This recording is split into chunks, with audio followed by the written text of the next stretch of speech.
All right, we are getting ready to run. Let me unclip and start the GPS. There's a horse. Let's get out of the way here. We're gonna run down this nice little quiet street and we talk about rabbits, habits and rituals. It's the beginning of the countryside. We're leaving the urban environment. I'll tell you what's special about this street right here in a second. And after I hit go on the watch, let's go. Come on. There'll be plenty of stopping anyway, with all the sniffs that need to be sniffed. We have River with us. We're out for a half marathon. Out and back. With one big dog leg, pun intended.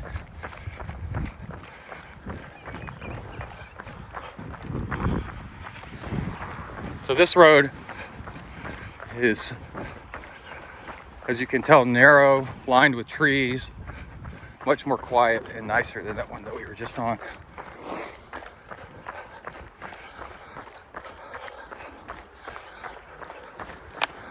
This is the road that I take most times that I come home from work.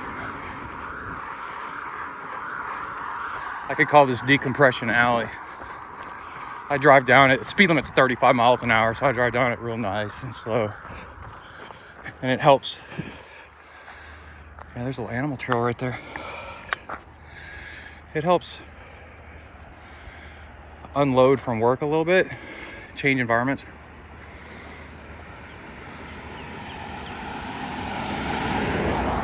Because I get off the freeway, as we'll see here in a minute.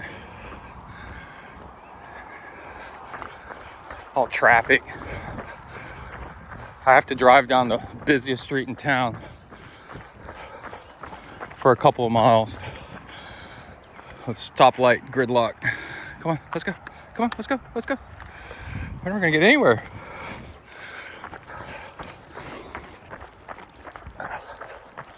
So this is a very nice road. Let's start calling it Decompression Alley. How long it'll be like this, I don't know. So we're gonna talk about habits turning into rituals, or vice versa, here just for a minute. And I'll tell you the gear that we got going on, mixed in, because we've got some cool stuff. So a habit is anything that you do without thinking.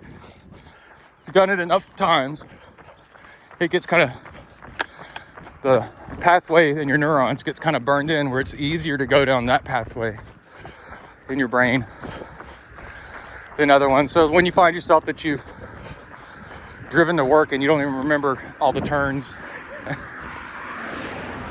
how you even really got there, that's a habit. It's almost like a reflex.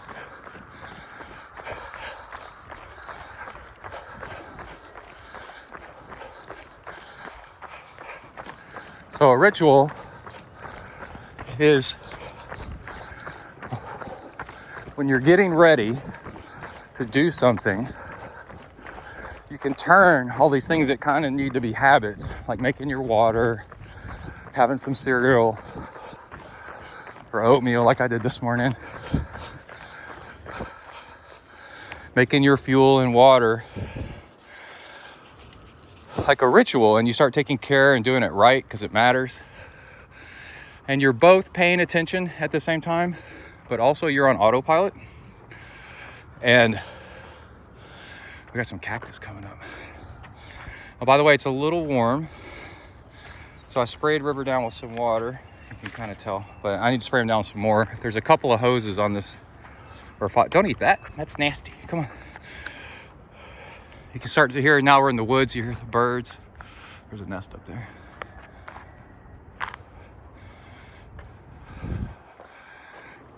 Come on, let's go. This is what a lot of the countryside that I bike on is like. But we got a couple cars coming, so even fewer cars and just these quiet roads.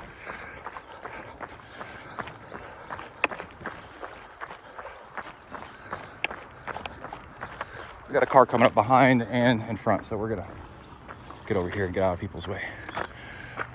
Stop the GPS for a second. If I totally come to a dead stop, I stop the GPS. And a ritual becomes this series of habits that also, the big trick is it creates mood. Is there something down there? Something? So you use rituals.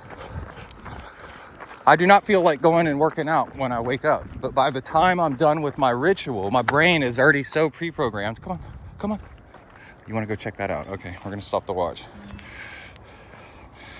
The brain is already so pre-programmed that A leads to B, leads to C, leads to D, leads to E. All these little habits all in a row, putting on your... Okay, that's enough, dude. We're not going through there. Come on, let's go. You're making this video look like I'm torturing you. Come on. And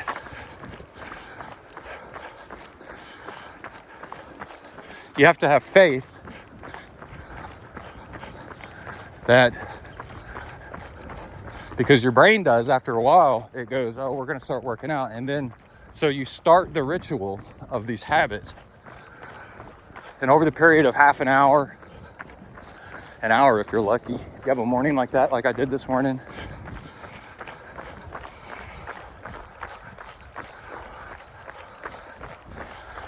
by the time you get to where,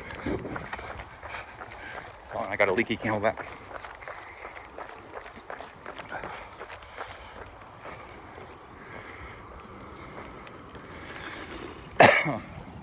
Sorry. By the time you get to where it's time to actually start working out,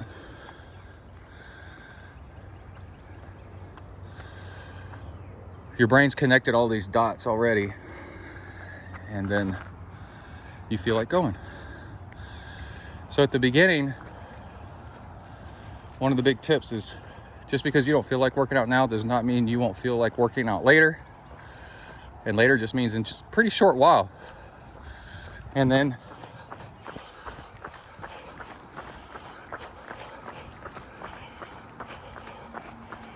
so you let go of the need to feel. Man, there must be a lot of creatures out here. Come on, let's go this way. The need to feel like working out. And as the ritual completes, next thing you know, you're on your way out the door and you actually feel like it at the same time.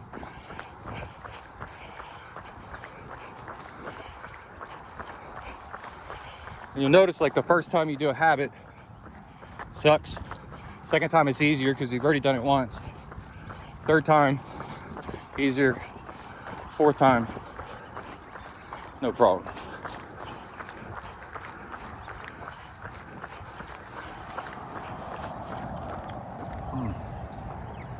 All right.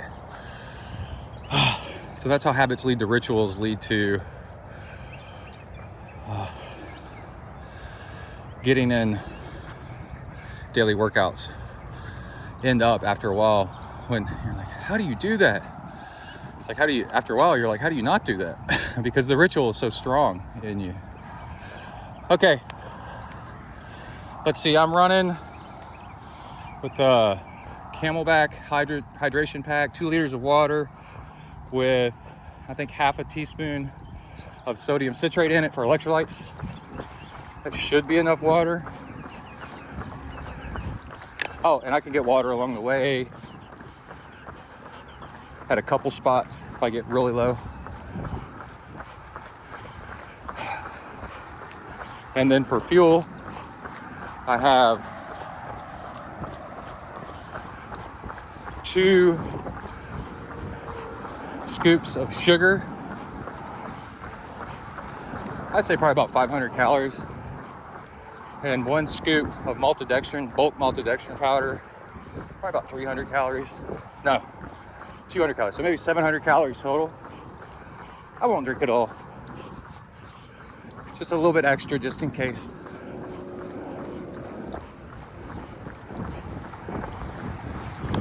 Here's the freeway I have to turn off of. And what I do to drive down this road, I have to go one more exit. And it adds just a little bit of time to my commute, but it is so nice. Driving on that and unplugging the brain. And we get a little bit of our gravel road in here. And after this, we're gonna go run some other stuff.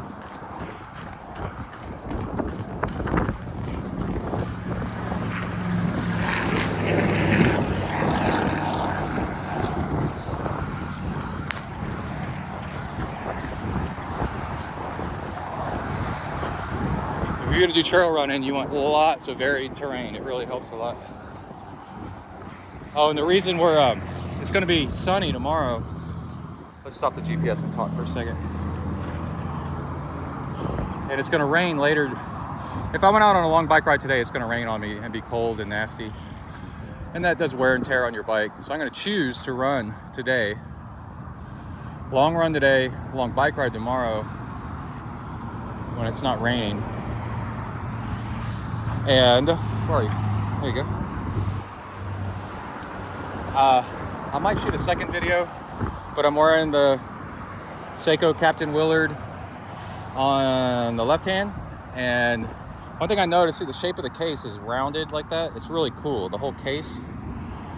And in Vietnam, the soldiers really loved it because straps and such wouldn't get caught on it as you're taking gear off and on, which could be a life-threatening moment.